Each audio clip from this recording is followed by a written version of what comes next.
નમસ્કાર મિત્રો, ફરી એકવાર આપણી યુટ્યુબ ચેનલ પર નવા વિડીયો સાથે આપનું હાર્દિક સ્વાગત કરું છું.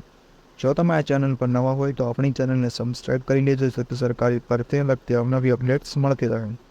અને જો તમે આપણા વોટ્સએપ ગ્રુપમાં ન જોડાયા હોય તો તેની લિંક ડિસ્ક્રિપ્શનમાં આપેલી છે, જેમાં ક્લાસ 3ની ભરતીઓ, તે ઉપરાંત શિક્ષક ભરતી અને આંગણવાડી ભરતી એ બંને ગ્રુપની લિંક આપેલી છે, જેનાથી તમે જોડાઈ શકો છો. તો મિત્રો, આજના વિડીયોમાં જે આગામી આંગણવાડી ભરતી 2024 માટે જે જિલ્લાઓની સંભવિત તાલુકા વાઇઝ જગ્યાઓ એટલે કે કેટલી જગ્યાઓ પર અંદાજે ભરતી આવી શકે છે તેની માહિતી મેળવીશું. એટલે કે આંગણવાડી કાર્યકર અને હેલ્પર તે ઉપરાંત મિની આંગણવાડીની જે સંભવિત ખાલી જગ્યાઓ જે છે એ આ જિલ્લાઓની આ વિડીયોમાં આપણે મેળવીશું. તો ચાલો મિત્રો, વિડીયો શરૂ કરીએ.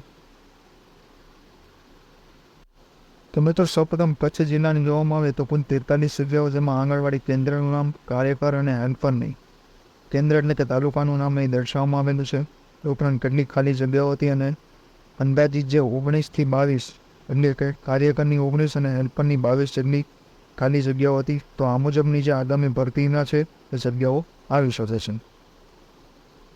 એ ઉપરાંત બનાસકાંઠા જિલ્લામાં સૌથી વધુ એટલે કે 70 જેટલી જગ્યાઓ છે, જેમાં આંગણવાડી કેન્દ્રનું નામ, કાર્યકર, હેલ્પર અને મિની આંગણવાડી માટે પણ તે જગ્યાઓ દર્શાવવામાં આવેલી છે. તાલુકા વાઇઝ જગ્યાઓ અને છેલ્લે જે કુલ જગ્યાઓ છે એની માહિતી અહીં આપવામાં આવેલી છે. તે ઉપરાંત રાજકોટ જિલ્લામાં છે જે કુલ 51 જગ્યાઓ છે, તેમાં પણ કાર્યકર અને હેલ્પરની જગ્યાઓ દર્શાવવામાં આવેલી છે. તો તાલુકા વાઇઝ જે તે તમે કુલ જગ્યાઓ જોઈ શકો છો.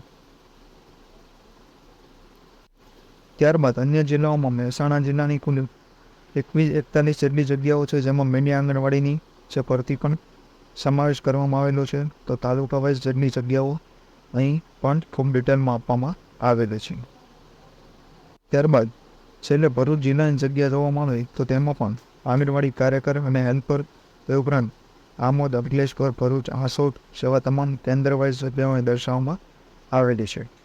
તે ઉપરાંત અન્ય જે જિલ્લાઓની કોઈ સંભવિત જગ્યાઓ આપણા વોટ્સએપ ગ્રુપ પરથી મળી જશે.